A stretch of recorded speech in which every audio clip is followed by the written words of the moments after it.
Hi guys, नमस्कार। मैं M के वार्ष्णेय और डिजाइन ऑफ स्टील और मशीनरी स्ट्रक्चर में हम वर्किंग स्ट्रेस के बारे में ही बताते हैं। तो वर्किंग स्ट्रेस का जो कोड है वो हमारा आईएस कोड 81984 है। इसमें कंप्रेशन मेंबर के बारे में जानकारी दी आपको।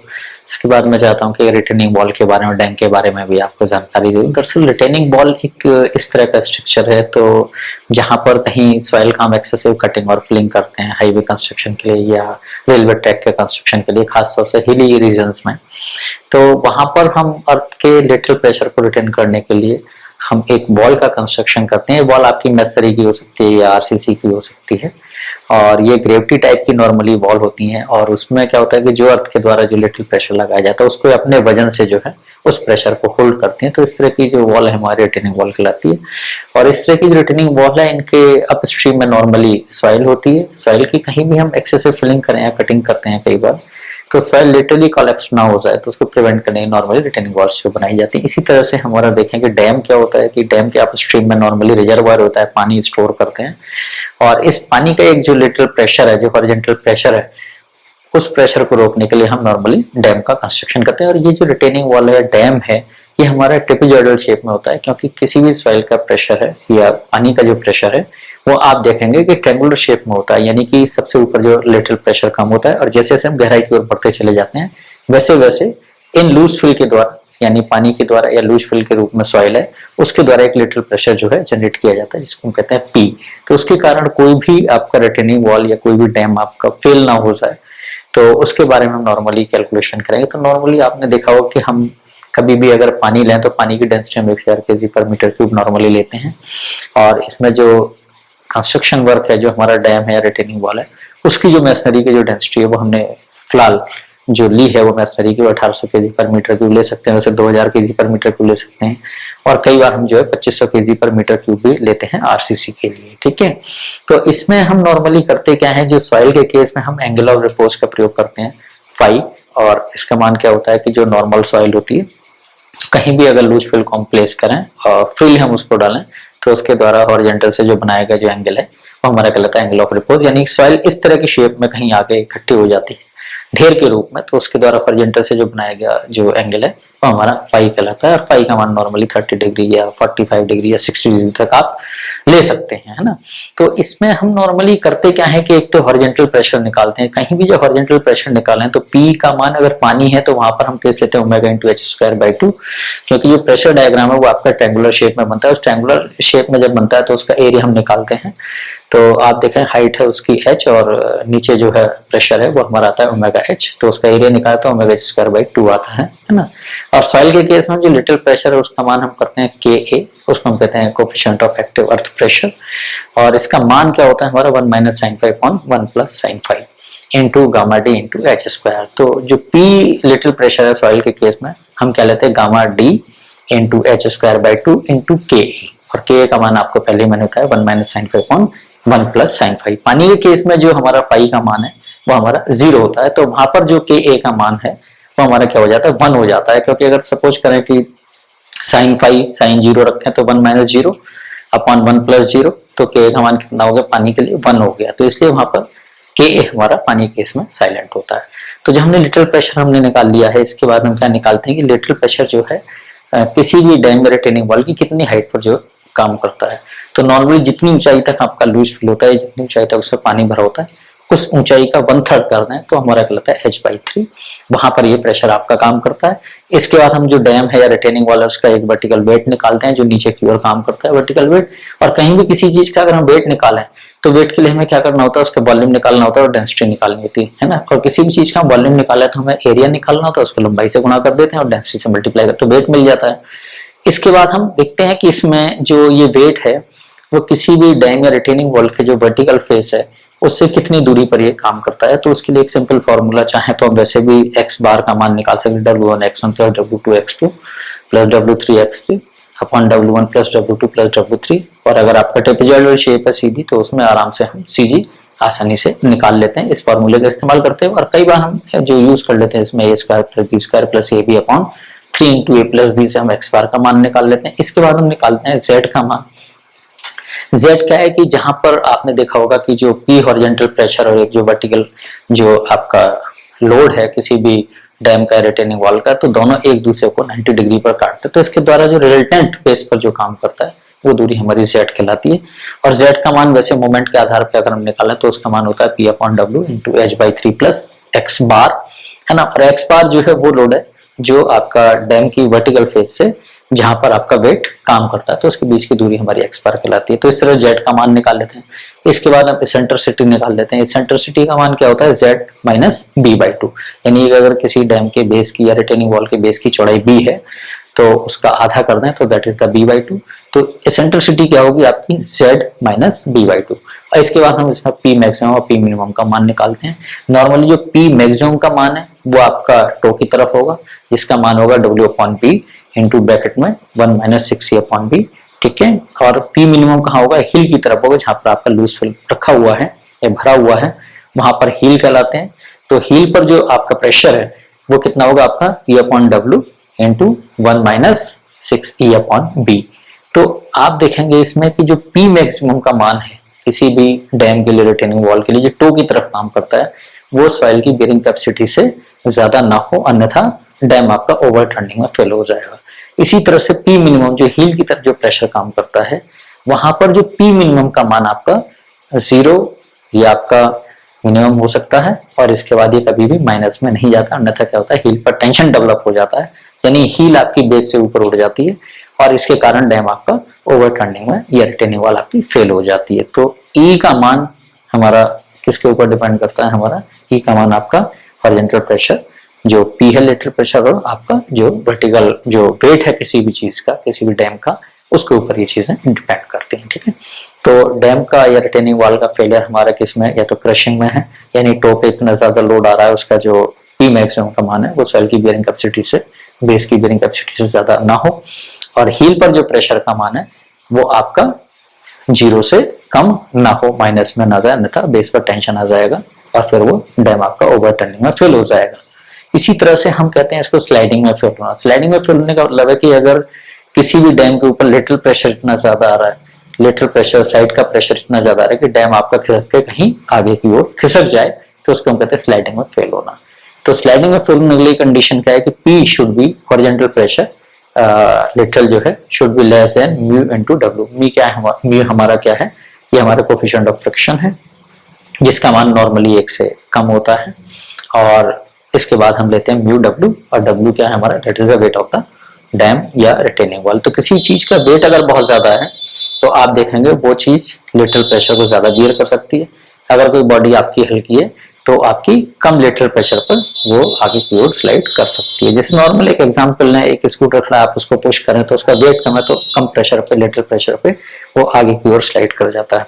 लेकिन एक बड़ा वाहन है, कोई कार खड़ी है, तो उसको लिटरली पुश करने के लिए we need some more force. तो वो जो लेटरल प्रेशर है वो हमारा क्या है, दैट इज द P, और जो बॉडी का जो वेट है दैट इज द W, वो हमारा रिटेनिंग वॉल का वेट है। तो हमारा जो P और W के बीच में क्या रिलेशन है, किस तरह से हम इसको सॉल्व करेंगे, तो इसके बारे में मैं जानकारी आपको बोर्ड पर ही दूंगा। आप कृपया करके बोर्ड पर देखिएगा कि इस तरह से इसके न्यूमेरिकल किए जाते हैं, ठीक है। तो आइएगा देखिएगा एक एग्जाम्पल के तौर पर मैंने सबसे पहला केस एक डैम का लिया है ताकि आपको आसानी से समझ में आ जाए। एक डैम का एक एग्जाम्पल लिया है, उसी एग्जाम्पल को फिर मैं आगे आपको बता दूंगा किस तरह से हम इसको करते हैं। तो डैम का जो पोर्शन है वो इस तरह से एक पोर्शन है हमारा, ये हमारा डैम है इस तरह से, और ये शेप हमने ट्रेपेजॉइडल क्यों रखी है, ऊपर हमने 0 क्यों रखा है, ऊपर मोमेंट के लिए हमने कुछ एक चौड़ाई रखी है।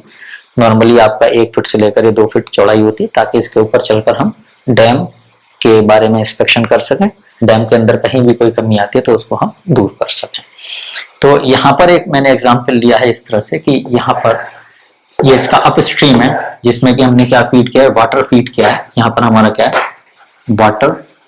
और एक चीज ध्यान रखें कि अगर यहाँ पर वाटर है ये अप स्ट्रीम में तो आपका डैम कहलाएगा, और अगर यहाँ पर सॉइल है या किसी भी तरह के लूज फिल है तो आपका रिटेनिंग वॉल कहलाएगी, ठीक है। तो अब आप देखेंगे यहाँ पर हमने जो बेस की चौड़ाई है जिसको हम कहते हैं B, ये हमने सपोज करें ये लिया हमने 3.6 मीटर, एक अज्यूम किया है। यहाँ पर ये जो चौड़ाई है इसको हम कहते हैं A, इसको हमने लिया है 0.4 मीटर, यानी ऊपर जो चौड़ाई है A, इसका मान कितना हमारा 0.4 मीटर है। और यहाँ पर जो फ्री बोर्ड है ये हमने कितना रखा है 0.9 मीटर। ठीक है, यहाँ पर ये जो हाइट है, ये पानी की जो हाइट है, ये पानी हमने इस तरह से दिखाया, दिस वन इज वाटर, और इसकी जो हाइट है इट वन इज 5.1 मीटर। ठीक है, इसमें हमने कंडीशन क्या रखी है कि एक तो डेंसिटी ऑफ द वाटर वो हमारा कितना होता है नॉर्मली 1000 kg पर मीटर क्यूब, और जो मेसरी की जो डेंसिटी है वो हमने 1800 kg पर मीटर क्यूब यहाँ पर लिया। मेसरी मीन्स कि जिस मटेरियल का हमारा ये डैम बना हुआ है उसकी जो डेंसिटी हमने ली है वो 1800 kg पर मीटर क्यूब लिया। तो देखिए इस तरह क्वेश्चन को हम किस तरह सॉल्व करते हैं। तो पहला केस हम क्या निकालते हैं, horizontal pressure. Horizontal pressure P, इसको कहते हैं हॉरिजॉन्टल प्रेशर, HORIZONTAL, ये क्या हमारा हॉरिजॉन्टल प्रेशर। ठीक है, अब ये जो हॉरिजॉन्टल प्रेशर है इसका मान क्या है, यहाँ पर ये P काम करता है, ये इस तरह से P, ये यहाँ पर प्रेशर है हॉरिजॉन्टल प्रेशर। ये जो पानी का प्रेशर है ये इस तरह से ट्रायंगुलर शेप में होगा। अगर यहाँ पर देखें इसका मान क्या होगा ओमेगा H, और ये हाइट क्या हमारी ये H। ठीक है, तो ये ट्रायंगुलर शेप में है इस तरह से, क्योंकि पानी का प्रेशर हाइट के साथ साथ गहराई के साथ साथ बढ़ता चला जाता है। तो इसका एरिया क्या होगा, हाफ बेस इनटू हाइट, तो इसका एरिया करेंगे तो उसका मान कितना आ जाएगा, that is omega into H square upon 2। ठीक है, तो omega into H square upon 2 करेंगे इसका मान। तो यहाँ पर जो ओमेगा का मान कितना है हमारा 1000, और H स्क्वायर हमारा कितना है 5.1 का square, and that is upon 2। ठीक है, यहाँ पर जो K का मान बताया था मैंने वो हमारा क्या है, दैट इज 1, और K क्या है हमारा कोफिशिएंट ऑफ एक्टिव प्रेशर, और एक्टिव प्रेशर क्या है पानी के द्वारा इसके ऊपर लगाया जाता है। तो फाई का मान हमारा 0 है, तो 1 माइनस साइन फाइव अपन 1 प्लस साइन फाइव, इसका मान कितना है 1 आ जाए, तो 1 यहाँ पर आपका साइलेंट है। तो यहाँ पर इसको जब आप कैलकुलेट करेंगे तो इसका मान आ जाएगा आपको 13005 kg, यानी इतना प्रेशर जो है पानी के द्वारा इस जो आपका डैम है उसके ऊपर लगाया जा रहा है। ठीक है, दूसरा केस हमारा क्या है, इसमें ये जो हाइट है पानी की हाइट ये कितनी है 5.3, तो ट्रायंगुलर शेप होने के कारण इसकी जो सीजी है वो यहाँ पर काम करेगी h/3 पर। तो ये हाइट क्या है हमारी, this one is known as h/3, और h/3 का मान कितना होगा, इट विल कम 1.7 मीटर। आप देखेंगे 5.1 मीटर है, तो इसका जो प्रेशर है उसकी सीजी कहां पर होगी h/3 पर। तो यहाँ पर हम देखेंगे कि h/3 यानी इसको हम h बार भी कह सकते हैं, this one is known as h bar, so that is what h/3 यानी कि 5.1 upon 3, so its value will come 1.7 metre. यहाँ पर इसको हम कहते हैं this one is known as h bar, so that is h bar equal to h/3। ठीक है, अब यहाँ पर एक केस निकालते हैं हम, तीसरा केस कि what is the weight of the dam, यानी ये जो आपका स्ट्रक्चर है इसका वेट आपका यहाँ पर ये इस तरह से ये काम करेगा। So this one is known as a W, हमने इसको कह दिया है this one is known as a W। और किसी भी चीज का वेट निकालें तो हमें क्या निकालना है, इसका पहले वॉल्यूम निकालना है इनटू डेंसिटी कर दें तो हमें क्या मिल जाएगा, इसका वेट मिल जाएगा। तो यहाँ पर ये इस तरह से 1 मीटर हमारा ये इस तरह से ये जो डैम की लंबाई है ये हमारी कितने, दिस इज 1 मीटर। ये हमारा थोड़ा सा तिरछा रहा है तो हम थोड़ा सा इसको ऐसे कर लेंगे। So this one is how much, so this one is 1 metre. तो यहां तक ये आपका कितना है, आपका 1 मीटर है। तो इसका जो वॉल्यूम कैसे निकालेंगे, ये समांतर भुजाओं का जोड़ का आधा इंटू ऊंचाई इंटू ये लंबाई। तो यहां पर देखेंगे इसको करके किस तरह से करेंगे, हाफ समांतर भुजाओं का जोड़ यानी 0.4 प्लस 3.6 इनटू हाइट कितनी है इसकी, देखो 5.1 प्लस 0.9 यानी 6 मीटर इसकी हाइट हो गई, 1 मीटर इसकी लंबाई। तो यहाँ पर वॉल्यूम मिल गया, और इंटू डेंसिटी कितनी है 1800 kg। ठीक है, तो यहाँ पर इस W का मान अगर यहाँ आगे निकालें हम तो यहाँ पर इसी थर्ड केस में जो W का मान आ जाएगा वो आ जाएगा आपका 21600 kg, यानी इस डैम का जो वेट है, इसका यहाँ पर जो वेट है that is how much, that is W, है ना, इसका मान है 21600।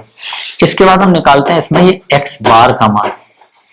ठीक है, इस तरह के स्ट्रक्चर में जब हम एक्स बार का मान निकालते हैं तो एक्स बार के मान के लिए हम क्या करेंगे, यहाँ पर एक्स बार, इसको आप इस तरह से भी निकाल सकते हैं। अगर इस लाइन को आप यहाँ खींच लें, है ना, तो ये कितना आपका 0.4, तो ट्रायंगल ये जो आपका रेक्टेंगुलर ये भी 0.4 का हो जाएगा। तो इसका वेट आप आसानी से निकाल सकते हैं, दैट इज W1। और W1 का मान क्या होगा, 0.4 into 6 metre into 1 metre into 1800। तो यहाँ पर एक आपका वेट आ जाएगा, है ना। और इसके बाद आप क्या निकालेंगे, इसकी दूरी x1 का मान निकाल, जिसका मान क्या होगा 0.4/2 होगा, है ना। और फिर इसके बाद इस ट्रायंगल को का वेट निकालेंगे, इसका वेट क्या होगा, हाफ बेस इंटू हाइट। तो बेस कितना हो गया इसका 3.6 में से 0.4 माइनस कर दिया 3.2, है ना। और हाइट कितनी है 6 मीटर, तो half into 6 into 3.2 into 1 metre, ठीक है, और इंटू 1800 kg। तो उसका वेट W2 यहाँ पर काम करेगा, ठीक है। तो वो मैं आगे बता दूंगा, फिलहाल इसका एक फॉर्मूला है बहुत आसान सा। उस x बार का जो मान है वो हमारा क्या है, a² + b² + ab upon 3 into a + b। इस तरह की शेप के लिए जिसका फेस यहाँ पर वर्टिकल है और अपस्ट्रीम में आपका पानी है, तो उसके फेस के लिए हम क्या कहते हैं, एक्स बार का मान आप इस तरह से आसानी से निकाल सकते हैं। तो यहाँ पर जो एक्स बार का मान है अगर आप रखेंगे तो 0.4 का स्क्वायर प्लस 3.6 का स्क्वायर और प्लस ए बी यानी कि 0.4 इंटू 0.36 अपॉन 3 इंटू 0.4 प्लस 3.6। तो यहाँ पर अब जब आप इसको कैलकुलेट करेंगे, ठीक है, तो इसका मान आपका कितना आ जाएगा, यहाँ पर करेंगे तो 1.21 मीटर इस तरह से यहाँ पर आ जाएगा। तो एक्स बार का मान हमारा कितना आया, दैट इज द 1.21 मीटर। वैसे अगर आप देखेंगे इसका अगर वेट निकालें हम दूसरे तरीके से, तो यहीं पर ये हाफ पोर्शन में मैंने कर दिया इस तरह से। अगर यहीं पर देखें इसको बहुत छोटा सा अगर मैं करके चलूं इस तरह से, अगर ये है आपका डैम, तो यहाँ पर ये कितना है 0.4 और ये कितना आपका 6 मीटर और ये कितना आपका 0.4 है ना, और यहाँ कितना है आपका 3.2। तो देखो इसका वेट कितना है हमारा, दैट इज W1। तो ये डिस्टेंस कितनी है हमारी x1, ठीक है, और यहाँ पर वेट कितना है W2। तो ये जो डिस्टेंस है यहाँ से लेकर यहाँ तक की, this one is known as x2, ठीक है। तो इसमें हम दिखाएंगे कि W1 का मान कितना होगा। वैसे अगर आप देखें तो 0.4 into height 6 metre, 1 metre dam की इस तरह से जो लंबाई है, इंटू 1800। तो इसको आप जो जब कैलकुलेट करेंगे तो इसका मान आ जाएगा आपका 4320 kg जो आपको दिखाई दे रहा होगा। फिर x1 का मान कितना हो जाएगा 0.4 ये, तो इसका आधा क्या होगा आपका 0.4 divide by 2, it will come 0.2 metre. ये हमारा पहला केस हो गया। दूसरा केस हमारा क्या है W2, और W2 कौन सा है हमारा, ये वाला है ना, इसका वेट क्या होगा हाफ बेस इंटू हाइट। तो हाफ बेस कितना आपका 3.2, हाइट कितनी आपकी 6 मीटर और 1 मीटर डैम की लंबाई, और डेंसिटी कितनी आपकी 1800 है ना। तो यहाँ पर जो इसको आप जो कैलकुलेट करेंगे तो इसका मान आ जाएगा 17280। कितना आएगा 17280 kg, ठीक है। इसके बाद हम क्या निकालेंगे, यहाँ पर एक x2 का मान निकालेंगे।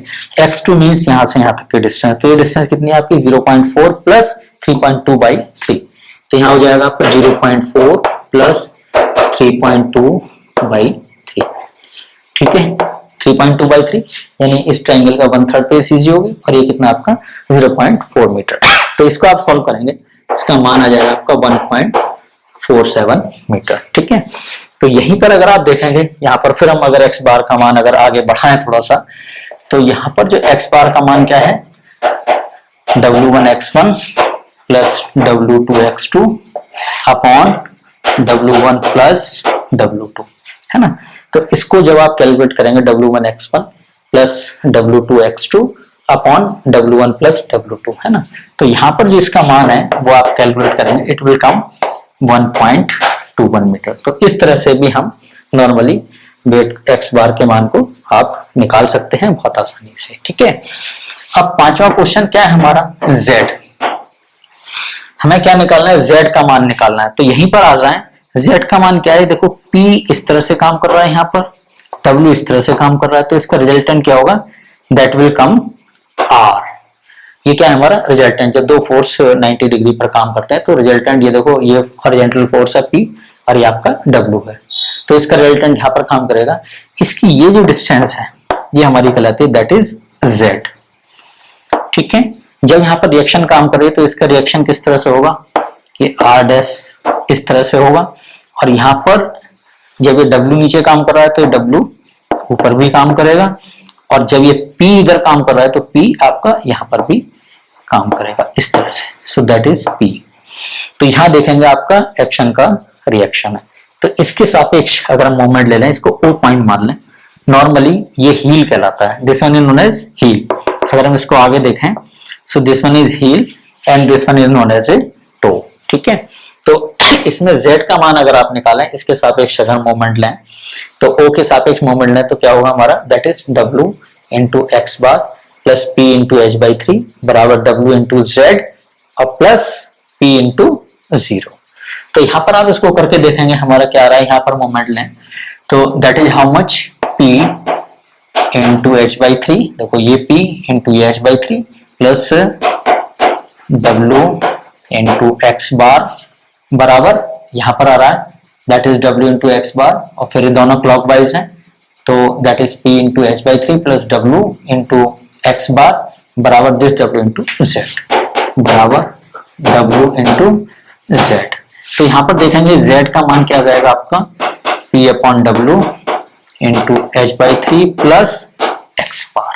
तो यहाँ पर ये चीज क्लियर हो गई आपकी कि Z का मान किस तरह से निकाला है। तो आप देखेंगे यहाँ पर Z का मान अगर यहाँ पर रखें, P का मान हमारा कितना है, दैट इज हाउ मच 13005। तो 13005 डिवाइड बाई 21600, h बाई 3 का मान हमने 1.7 लिया है यहाँ पर, क्योंकि ये हमारा 5.1 डिवाइड बाई 3 आया था, प्लस एक्स बार का मान कितना है 1.21 मीटर। तो इसको जब आप कैलकुलेट करेंगे तो Z का मान आपका कितना आ जाएगा, इट विल कम 2.23 मीटर। ठीक है, अब यहाँ पर Z का मान निकल गया है तो हमें क्या निकालना है, छठा पॉइंट यहाँ पर इसेंट्रिसिटी निकालनी है, जिसको हम कहते हैं E, so that is the eccentricity, है ना। इसेंट्रिसिटी के केस में क्या है कि नॉर्मली ये आपकी चौड़ाई B और यहाँ पर Z है, तो जो आपका E का मान होगा, E का मान क्या होगा, Z माइनस B बाई 2। तो अभी बेस पर देखेंगे E का मान क्या है हमारा, सो that is Z minus B by 2। अगर हम बेस की फिगर देखें, हम यहाँ पर एक छोटा सा फिगर मैंने बेस की बना दी है, ये बेस का एक प्लेन है, इस प्लेन में कितना है आपका 1 मीटर, है ना, और ये बेस कितना है आपका, दैट इज 3.6 मीटर।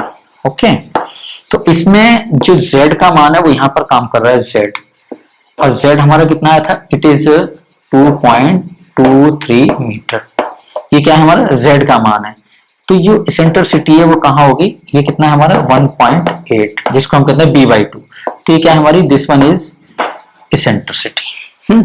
तो E बराबर क्या है हमारा, Z माइनस इस चौड़ाई का आधा। तो यहाँ पर इसेंट्रिसिटी जब हम करके देखेंगे तो Z का मान हमारा कितना है, दैट इज 2.23 माइनस 3.6 अपॉन 2। तो यहाँ पर जो E का मान है आप इसी में देखेंगे बहुत आसानी से, इसका मान आ जाएगा आपका 0.43 मीटर। यहाँ पर दिखाई दे रहा होगा आपको 0.43 मीटर। ठीक है, अब सातवां पॉइंट है, यहाँ पर बहुत जल्दी मैं खत्म करूंगा, इसको हम कहते हैं that is what, P maximum. और P मैक्सिमम का मान क्या है, P मैक्सिमम कहाँ पर होगा, P मैक्सिमम यहाँ पर होगा। यहाँ पर क्या होगा हमारा P मैक्सिमम, और इसको हम कहते हैं टो पर।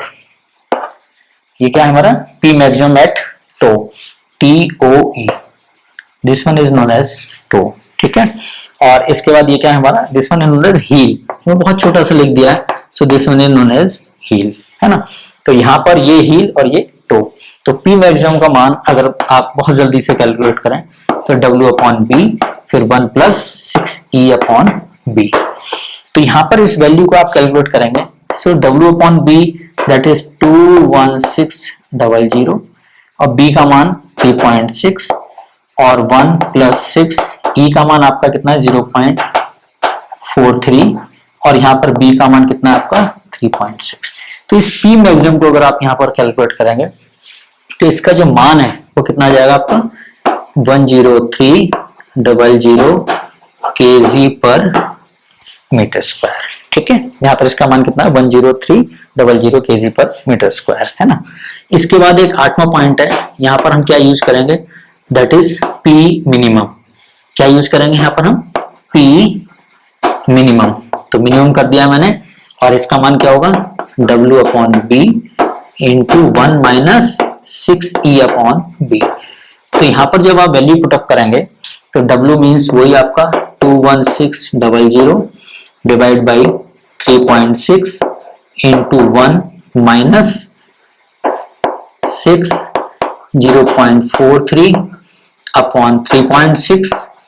तो यहाँ पर जो आपका W अपॉन बी जब आप इसको करेंगे कैलकुलेट, तो इसका मान आ जाएगा कितना 1700 kg पर मीटर स्क्वायर। ठीक है, तो P मैक्सिमम कितना है 10300 kg पर मीटर स्क्वायर, और P मिनिमम कितना है हमारा 1700 kg पर मीटर स्क्वायर। तो P मिनिमम कहां पर है, यहाँ पर, और P मैक्सिमम कहां है हमारा यहाँ पर। तो अभी हम इसका एक प्लान बनाए अगर यहाँ पर, तो देखिए प्लान के लिए हमारे पास जगह कम है। तो प्लान मींस कि ये इस तरह से आपका वॉल है, तो इसके बेस पर जो प्रेशर आ रहा है वो कितना आ रहा है, तो बेस पे जो प्रेशर है उसका डायग्राम अगर यहीं पर बनाया जाए तो चलिएगा, मैं भी इसका डायग्राम बनाता हूं। ठीक है, तो अभी यहाँ पर देखेंगे कि आप जो वैल्यू हमारी जो P मैक्सिमम की वैल्यू थी, यहाँ पर मैं लिख दे रहा हूं, देखिएगा P मैक्सिमम इसकी वैल्यू थी हमारी 10300 kg पर मीटर स्क्वायर। ठीक है ना, और P मिनिमम इसकी वैल्यू थी हमारी 1700 kg पर मीटर स्क्वायर है ना। ये जो P मैक्सिमम था ये कहां पर था हमारा, टो पर उस एग्जाम्पल के अकॉर्डिंग, और ये कहां पर है हमारा, ये हील पर है। ठीक है, तो अब इसका जो प्रेशर डायग्राम है किस तरह से बनेगा, तो उसको यहीं पर मैं समझा देता हूं किस तरह से इसका प्रेशर डायग्राम है।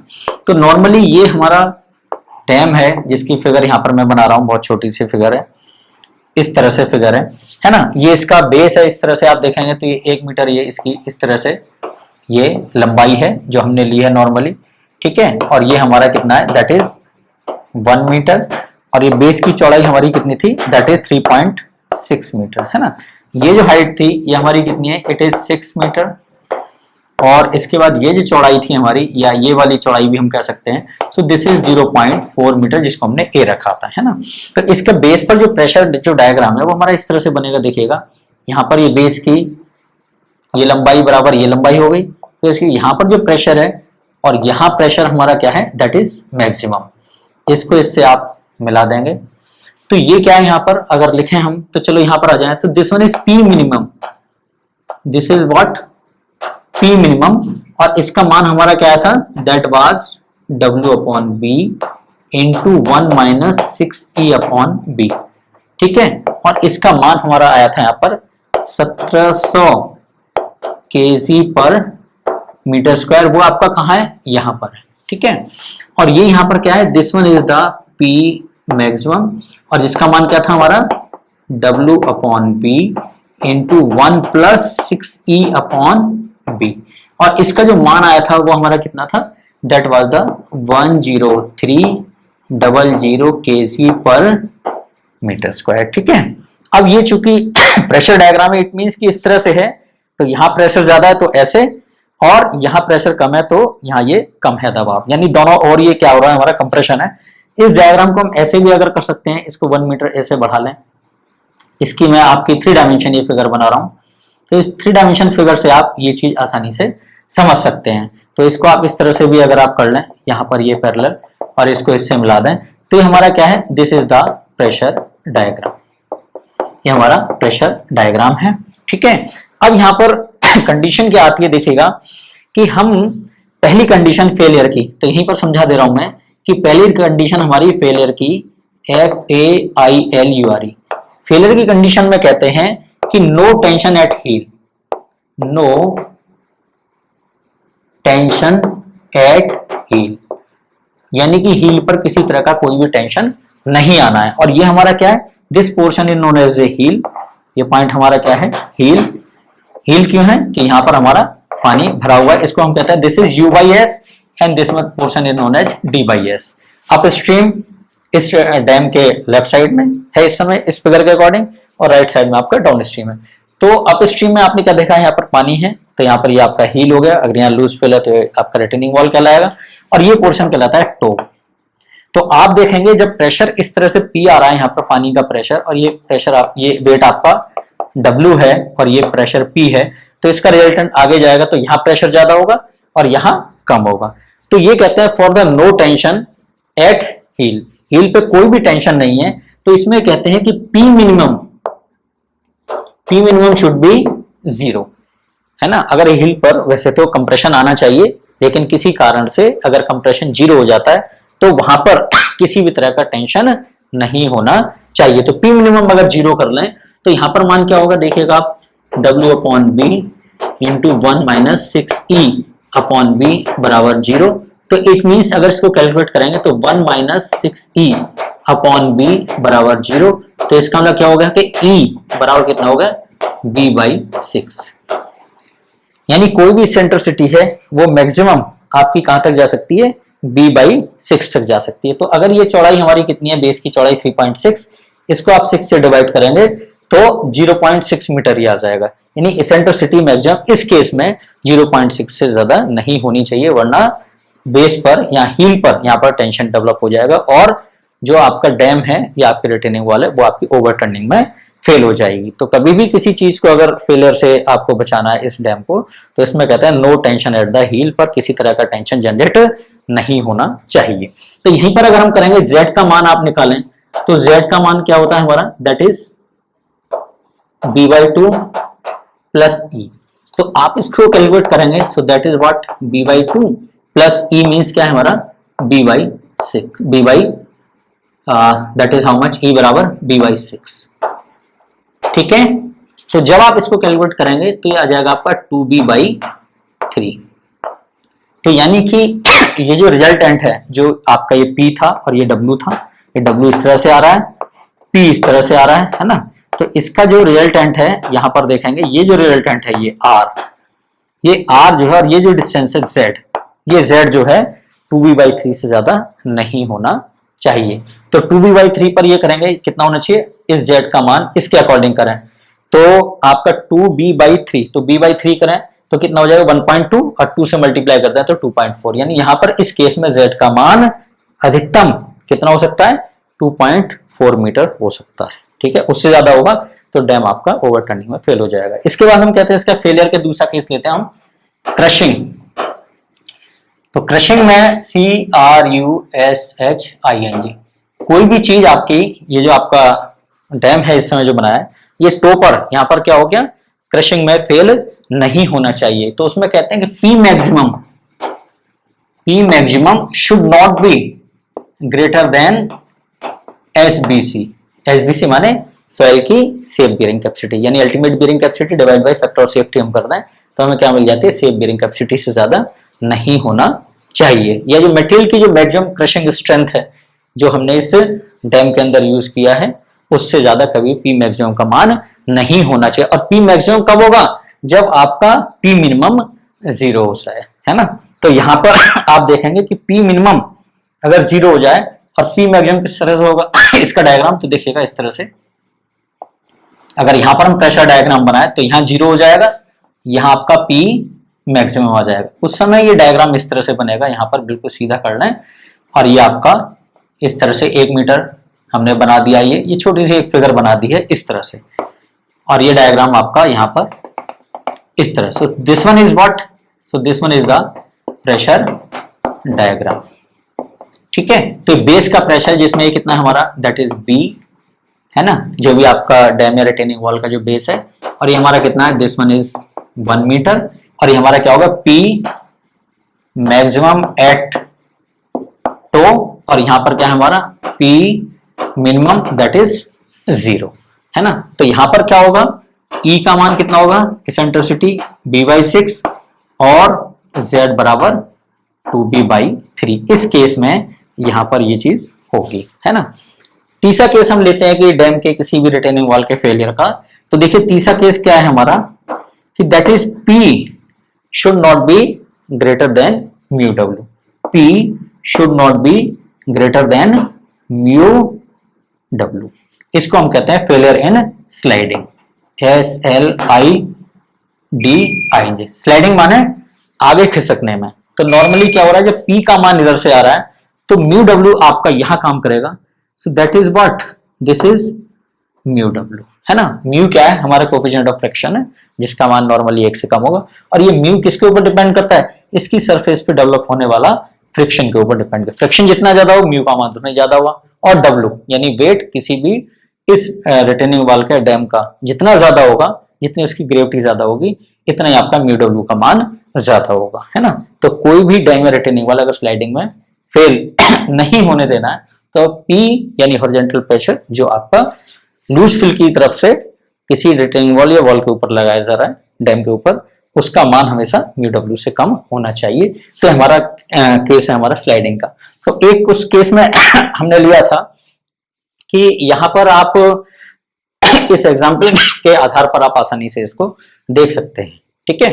तो आप देखेंगे इसमें जो हमारा P का मान जो हॉरिजॉन्टल प्रेशर पहले आया था वो हमारा कितना आया था, that was I think so 13005 and it should not be greater then, mu का मान अगर हमने सपोज कर 0.8 माना है ना, और W का मान था हमारा 21600।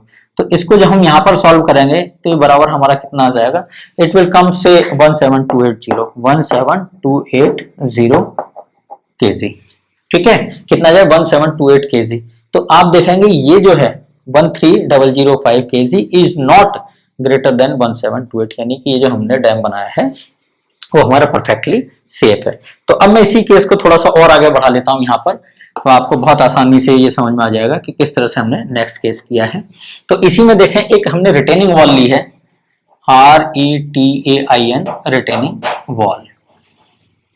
सेम डाटा हमने इसी को लिया है। तो इसमें जैसे यहाँ पर वाटर की फिलिंग है तो वहां पर हमने क्या किया, लूज फिल के रूप में सॉइल की फिलिंग की है। तो जिस समय सॉइल की फिलिंग की उसमें कंडीशन बिल्कुल सेम है और उसमें कोई चेंज नहीं है। केवल एक चेंज है कि जो हमने सॉइल की डेंसिटी ली है, सॉइल की डेंसिटी वो भी हमने कितनी मानी है, 1800 kg पर मीटर क्यूब, और फाई जिसको हमने कहा एंगल ऑफ रिपोज हमने कितना माना है, 30 डिग्री माना है, ठीक है। और बाकी सारी चीजें बिल्कुल सेम है। कि अगर यहाँ पर मैं छोटी सी फिगर बना दूं, इस तरह से आपको दिखाई भी दे रही होगी ये फिगर।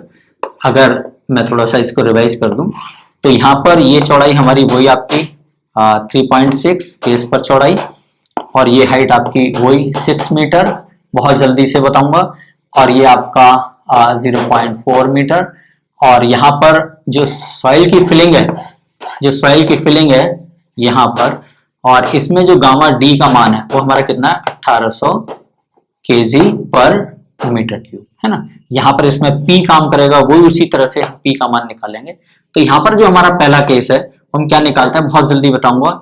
P बराबर gamma D into H square by 2 into KA, है ना। K का मान क्या है, that is the coefficient of active earth pressure. और इसको अगर आप देखेंगे तो यहाँ पर देखेंगे गामा डी का मान कितना है हमारा 1800, H का स्क्वायर, H माने ये वाला H, स्मॉल h, ये यहां से यहां तक का हमारा कहलाता है दैट इज स्मॉल h, ठीक है ना। तो दैट इज h मींस 5.1 का स्क्वायर, और ये हाइट मैंने यहाँ पर ये 5.1 चलो लिख देता हूँ यहाँ पर, h बराबर 5.1, ठीक है। तो डिवाइड बाई 2 और इनटू k का मान कितना है, 1 minus sine 5, 1 minus sine 30 degree upon 1 plus sine 30, है ना। तो इसका मान कितना आ जाएगा, 1/3 आ जाएगा। तो जब इसको कैलकुलेट करेंगे तो 1800 इंटू 5.1 का square divide by 2 into that is 1/3, ठीक है। तो यहाँ पर आप देखेंगे जो आसानी से जो हमारा P का मान आ जाएगा वो कितना आ जाएगा, इट विल कम 7803 kg, ठीक है। इसके बाद सेकंड केस जो हमारा W था, है ना, वेट ऑफ द डैम, उसका मान वही आएगा, या रिटेनिंग वॉल, इसका मान वही होगा आपका 21600 kg। तीसरा पॉइंट अगर आप देखें यहाँ पर, हालांकि मैंने चेंज कर दिया थोड़ा, h बार का मान क्या है हमारा, h/3 दैट इज 5.1/3, तो दैट इज 1.7 मीटर, वो भी बिल्कुल आपका सेम होगा। इसके बाद हम चौथा पॉइंट अगर वैसे कंपेयर, थोड़ा सा यहाँ चेंज कर दिया है मैंने, तो इसमें थर्ड पॉइंट पहले h बार का था, फिर उसमें w का था, देन x बार लेते हैं। और जो आपका एक्स बार का मान है उसमें भी कोई चेंज नहीं होगा, इट विल कम 1.2 मीटर। यहाँ पर देखेंगे ये W and this one is X bar, तो इसमें कोई चेंज नहीं होगा, तो यहाँ पर देखेंगे 1.21 मीटर आ जाएगा। पांचवा पॉइंट, जब हम जेड का मान निकालते हैं जेड, तो इसका मान क्या है हमारा P/W into h/3 plus X bar. तो यहाँ पर जो हमारा P का मान चूंकि चेंज हो गया है, that is 7803 divide by W कितना है 21600 इंटू h/3 वही 1.7 और x बार का मान हमारा कितना है दैट इज 1.21। तो यहाँ पर मैं आगे ले लूंगा इसको, तो यहाँ पर आप देखेंगे जो आसानी से जो हमारा z का मान आ रहा है इट विल कम से 1.82 मीटर, है ना। तो जब 1.82 मीटर हमारे z का मान आ गया है, तो यहाँ पर छठा पॉइंट हम क्या निकालेंगे, e का मान निकालेंगे, और e बराबर z माइनस b/2। और जब आप इसको सॉल्व करेंगे तो 1.82 माइनस यहाँ पर कितना हो जाए 3.6/2, ये 3.6/2 लिखा है मैंने, और इसका मान कितना आ जाएगा आपका, ये आपका 1.8 हो जाएगा, और तो ये हो जाएगा आपका 0.02 मीटर। ये e का मान कितना आ गया हमारा दैट इज 0.02 मीटर। अब यहाँ पर देखिए सातवां पॉइंट अगर निकालें हम, चलिए बहुत जल्दी से कर लेते हैं, P मैक्सिमम, और P मैक्सिमम का मान क्या है हमारा W/B इंटू 1 प्लस 6E/B, ये E है हमारा, है ना, यहाँ पर ये लिख दिया है मैंने। तो अगर इसको करेंगे W, तो what is the weight of the dam is 21600/B that is 3.6 W/B into 1 plus 6 0.02 और B का मान कितना है हमारा 0.2 और ये B का मान हमारा 3.6 मीटर, है ना। तो यहाँ पर आप देखेंगे इसमें कि जो P मैक्सिमम, अगर मैं यहीं पर इस चीज को थोड़ा सा आगे बढ़ा लूं, ये लाइन मैंने इसलिए खींच दी है, तो यहाँ पर देखेंगे सातवां पॉइंट ही हमारा चला आ रहा है, तो इसको सातवां पॉइंट ही ले लेंगे हम। सो that is what, it is the P maximum, और P मैक्सिमम का मान यहाँ पर आ जाएगा आपका 6200 kg/मीटर स्क्वायर। आठवां पॉइंट यहाँ पर हम निकालेंगे, that is what, it is P minimum, और इसका फॉर्मूला क्या है हमारा W/B इंटू 1 माइनस 6E/B। तो यहाँ पर आप करेंगे 21600, B का मान कितना है आपका 3.6 और 1 माइनस 6E का मान आपका 0.02 और डिवाइड बाई आपका 3.6। तो यहाँ पर जो इसका मान है वो आ जाएगा आपका 5720 kg/मीटर स्क्वायर, ठीक है।